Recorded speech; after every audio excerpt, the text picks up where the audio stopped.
Guess who's back? Almost as if he never left.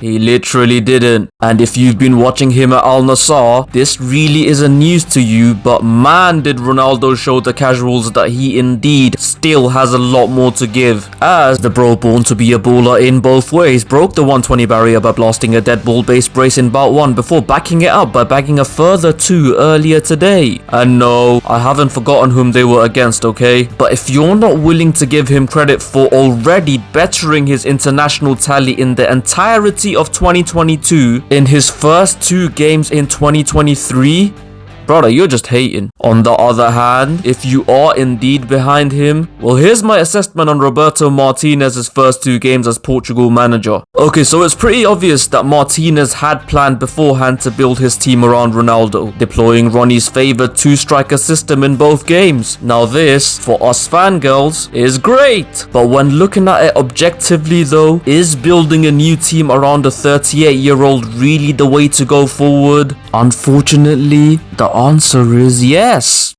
It is. Because you see, international managers, especially these days, think a lot more from tournament to tournament than any long-term planning like the Germans did back in the mid-2000s. And when taking that into account, as I've said many times and will keep doing so, CR7 is far from finished and can very easily start in both the upcoming Euros and World Cup. And as we saw from these past couple of games, building the team around him still does work. Now yes, as alluded to earlier, the questions of the quality of opposition is, admittedly quite rightly, on the forefront of the haters' minds. And with regards to that, I'll say this.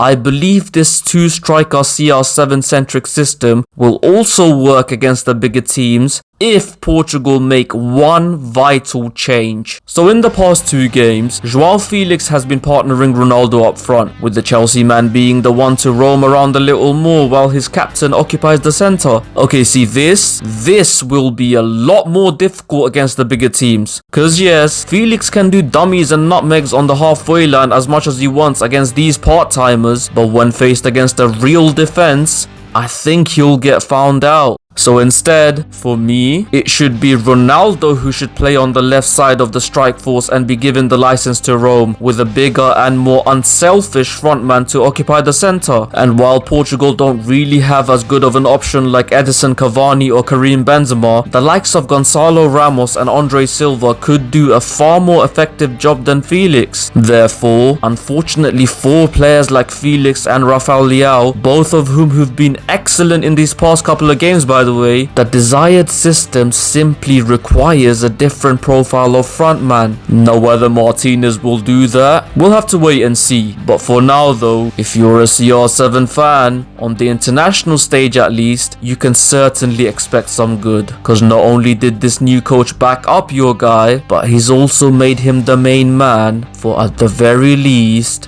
one more run. And that is that. Agree or disagree, beats indifference. Once again, don't forget to like, comment and share. And of course, subscribe. Till next time, you keep rolling.